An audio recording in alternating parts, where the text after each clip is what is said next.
Okay, so I've got a new chain here. I believe I have more links. Yeah, I got 120 links chain here, and I think I gotta go look this up. I think it's 112 is what's needed on this bike. So we're gonna have to count some of these out and get the right number of links to begin with. So you pull a new chain out and you're already going to be cutting pieces off of it, but obviously different bikes, different numbers of links. And then I just put the old chain back on for a second so I can do my little screwdriver trick back here. You know, just in case I'm doing any damage to some rollers. Why do it to the new one? I seriously doubt I am with this, but I just want a chain on there with my screwdriver trick around the rear axle so that I can get that nut tightened up and get some Loctite on that. And now I'm just gonna get a bunch of Loctite on here. I'm using the blue. I think that's going to be sufficient.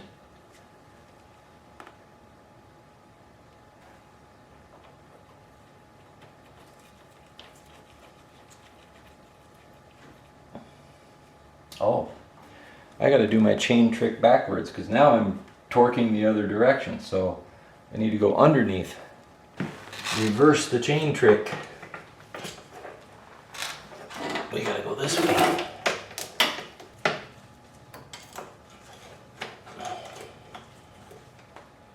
Yeah, that's better. So now I can tighten that up and the chain is going to stay and it's going to keep that sprocket from spinning. Let me go get my torque wrench and my torque spec. Okay, so this is my big 1/2-inch drive and 83 pound-feet is what we're going for here.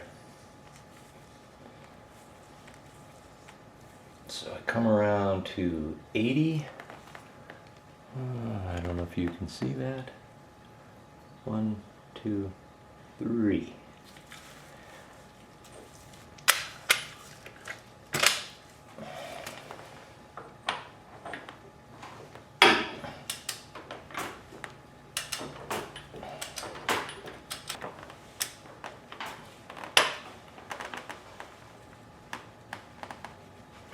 This is pretty tight.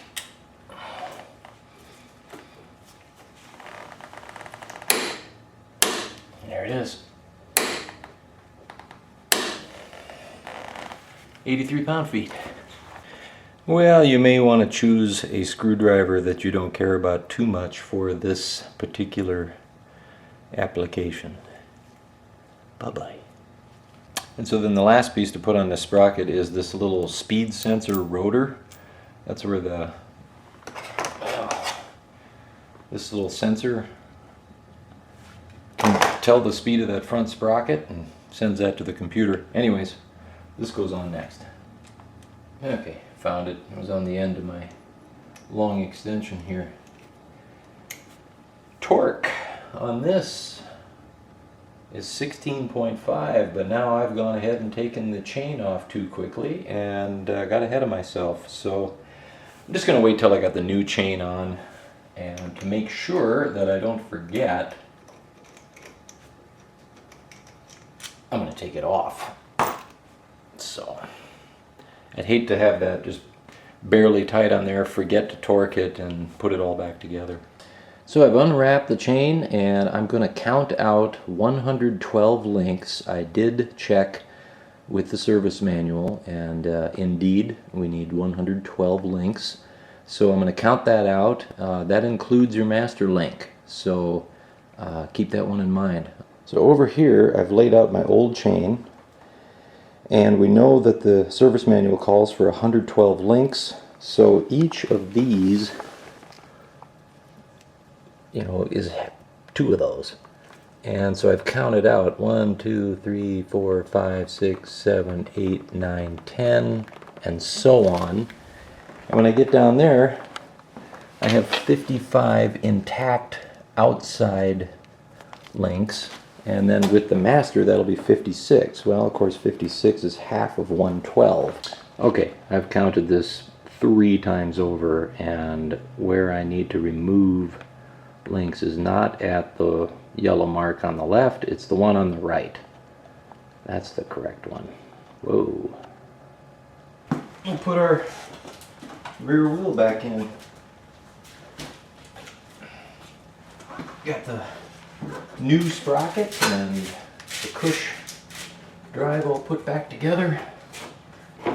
Wheel it in from the right hand side.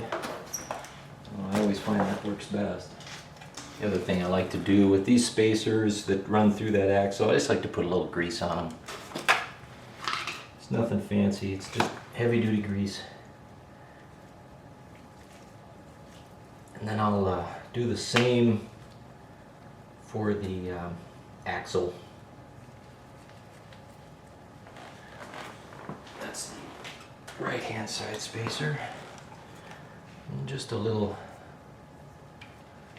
grease on this thing.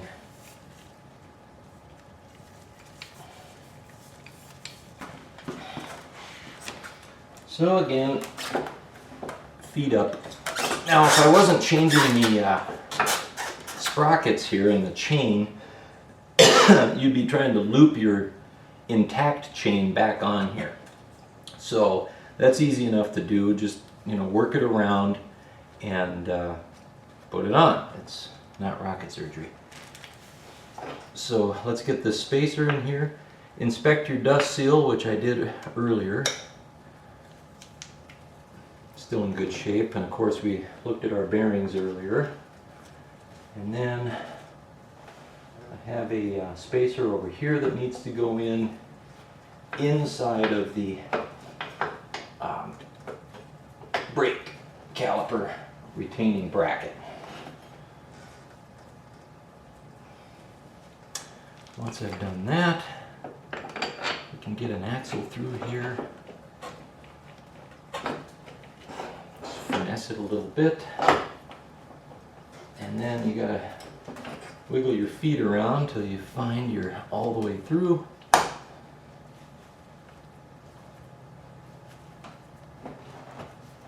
There. And then on this side, we've got one of these also, of course.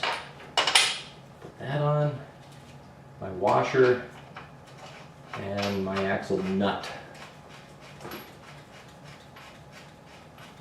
And then just double check that your assembly can slide back and forth nicely. It can. I'm sliding through my brake caliper fine. My brake caliper is where it should be. And looks like I got a pretty straight line up to that front sprocket. I know with these V-Stroms, a lot of guys say that this is offset from the factory, and they buy a new spacer and offset this thing, and then just as many guys say don't bother. I haven't bothered. I got 35,000 miles out of the last sprocket and chain set, and frankly I could have kept going. Do they look worn to one side? Yeah, they do. Was it a problem? No. I probably should have done a B-roll shot on that last thing that I did, but I'll just show. So there's the spacer and the dust seal, then your brake caliper bracket, and then the tensioning, I don't know what you call that thing, the thing that your tensioner presses against, and then your washer and your nut. And then the other thing you just have to be conscious of is there's a slide here and a little notch for that to ride into so that your whole assembly can slide back and forth. So make sure you got that. Okay, let's run our new chain up in here. I want to end with that mark there, so I'll just go over my sprocket.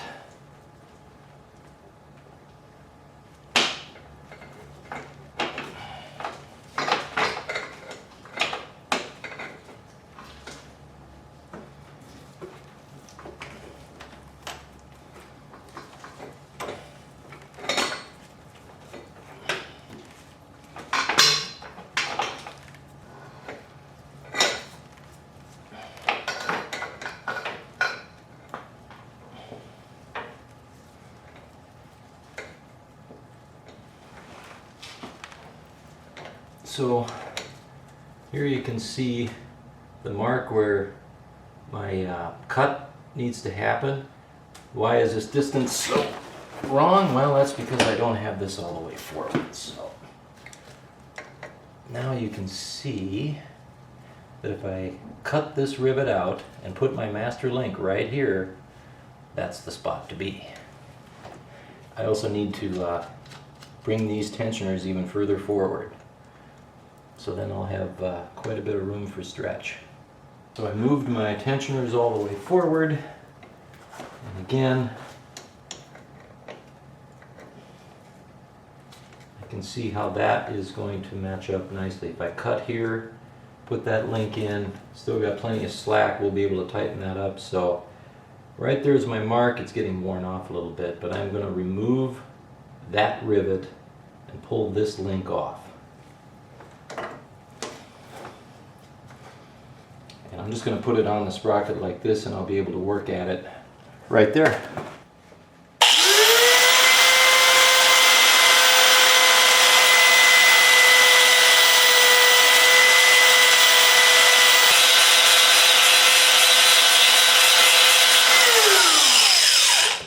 There, that'll be a lot less work on my rivet breaking tool. So again, the rivet breaking tool inside.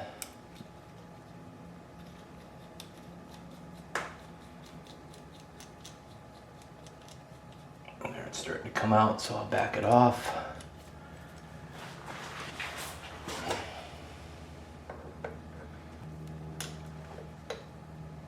There, that's tight. And then just break that rivet.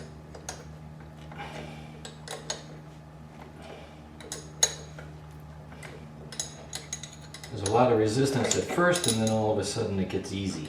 And that's when you know you've really popped it through.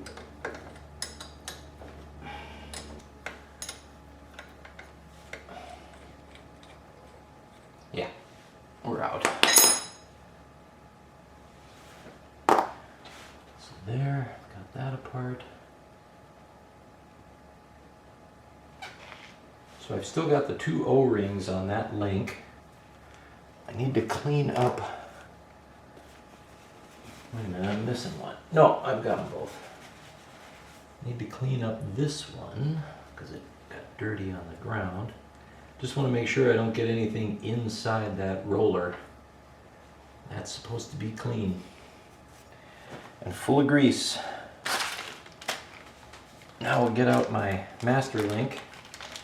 So there's one O-ring on the back here, right here, and then I got this one. So there, I know you can't see it, but I'm actually doing two O-rings. And greasy O-ring.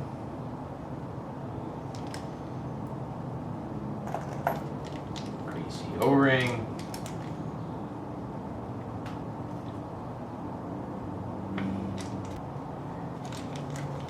Front plate.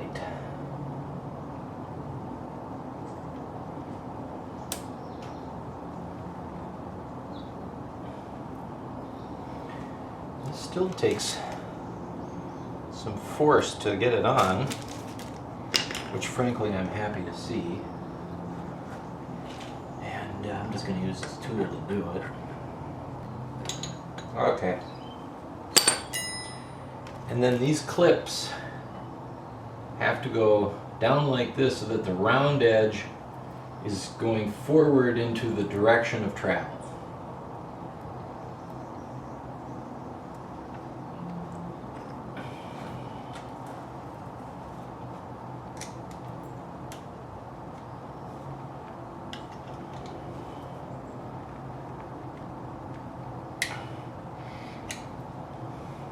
Looks like I'm gonna need a two-handed two-screwdriver technique. So one screwdriver is going to go in here and pry this apart a little bit. The other one's going to press down. And my knee is going to hold the thing from spinning.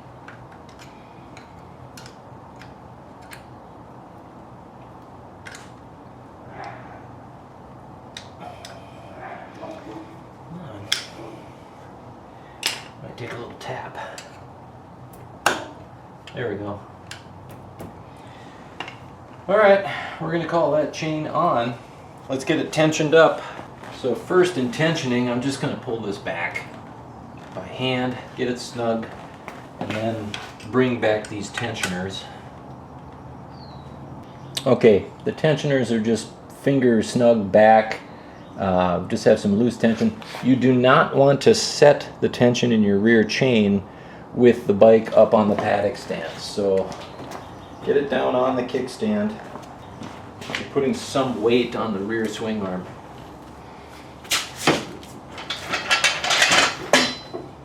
See how that pushes your suspension down a little bit. Alright. Now you can set your tension on the chain out of reach. Now as far as aligning these, I like to use two techniques. There are these marks. All motorcycles have them. I also like to take my caliper and measure the distance in here. This distance, and I get those same on both sides. And with that, I get pretty darn straight wheel alignment. Let me feel here. There, I'm getting pretty close. But now I want to make sure that I'm reasonably the same on the other side. 1, 2, 3, 4, 5. Yeah, it's about the same. Time to get my caliper out and measure that distance. Okay.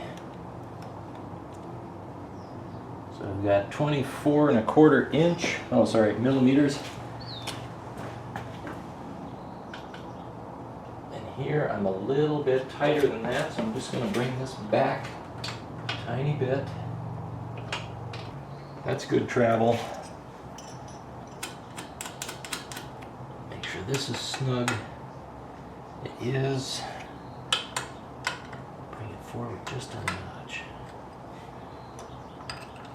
And then holding one, I'll tighten that front lock nut up. Recheck.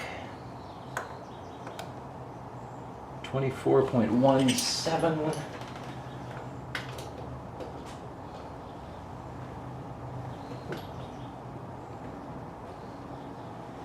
24.19, close enough.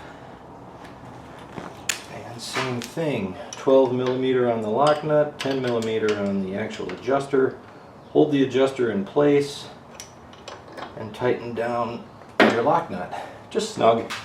Now we're going to tighten the axle bolt. Axle nut is 72.5 pound-feet.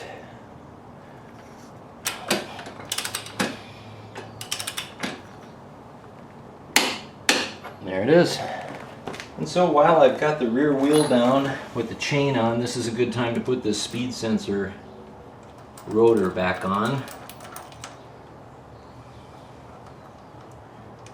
And again, our torque on that was 16.5. Let me double check that.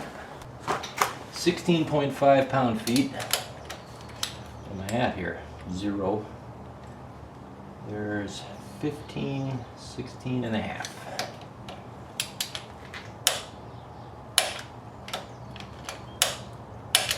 Not a ton. I put the bike back on the paddock stand so I can get the kickstand up out of the way. And time to start putting stuff back together here. We have that push rod for the clutch, which has gotten dirty, so I'm going to clean that up and re-grease it. And the push rod goes in to its little dust seal grommet thingy. Okay. Then our cover, which was clean, but I splattered some stuff all over it.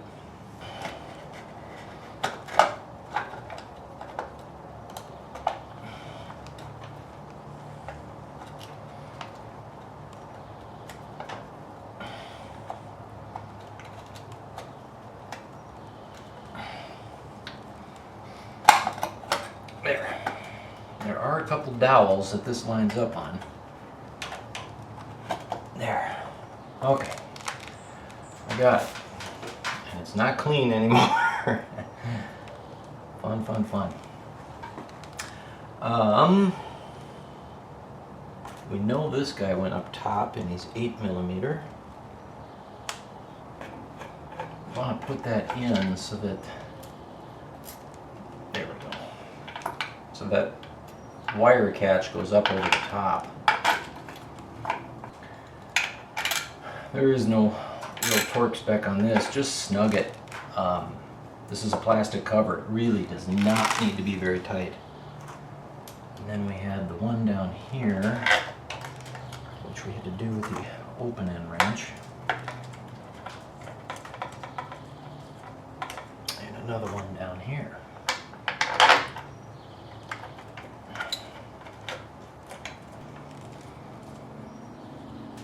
This last one is in a tricky spot. It's going to take me some time. So then we can put our speed sensor for this back on. And that was a 4mm.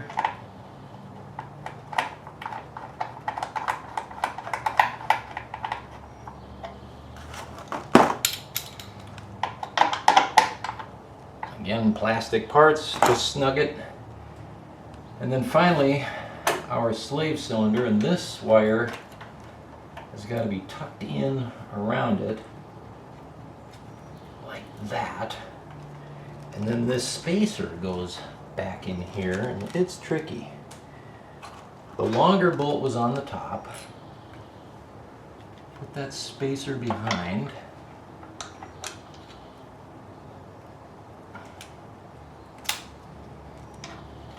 Go.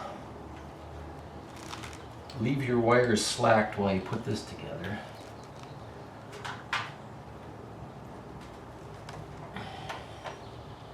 And then there's a guide pin here that'll tell you if you're getting it on correctly.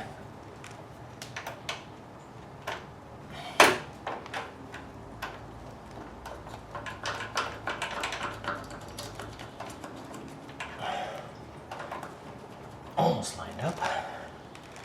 Where'd my other screw go? There it is. That one goes down there. These are 5mm.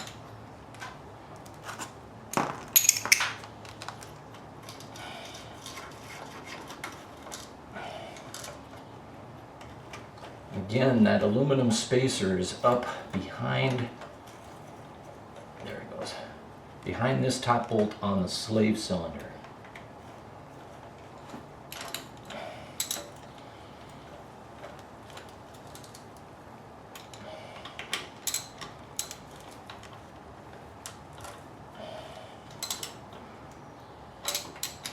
And I don't know if there's a torque spec on this. I'm going with pretty snug, not tight. Now I can get my wires rerouted back in where they go, just pretty much like that, and then bend that little retainer down, and I'm all back together here.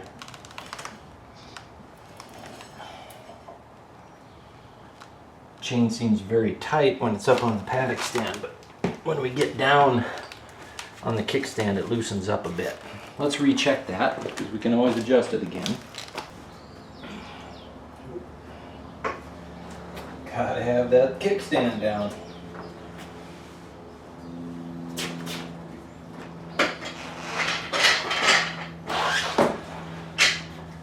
Alright, so what a journey it's been. Okay, so that's a chain and sprockets. Of course, we did a tire in there too, but that's another video. Not too difficult. What did I learn? I've already done a product review on the chain and cable lube that I use, the liquid wrench stuff. Obviously, it really did take care of this chain quite well at 35,000 miles. Now that I have it off and I look at the sprockets, I really could have kept going, honestly. Not a big deal there. What else I learned? On the V-Strom, a lot of guys are talking about the offset on the front and rear sprocket, and they do this modification to line those up, and does it matter? Well, you know, I'm looking at this sprocket. I don't know if you can see that, and yes, there's a little bit of a shave off to one side compared to the other. Not significant. What I learned is that's just of no concern whatsoever to me. I don't know if other people want to buy that modification. I can't remember what they sell for. I've seen it out there. But I know for a fact that after 35,000 miles of not having that modification and leaving things stock, I'm not going to be doing that modification anytime soon. I'm going to keep running as it was stock. Well, you know, now I've got some not stock parts in here, but we'll see how they go. You know, follow the journey. Hey, subscribe if you want to see when I update. Maybe another 10,000 miles from now, I'll have something to say about this project and how it held up. So, and if you like what I'm doing, click the thumbs up. Appreciate it. Have a great week.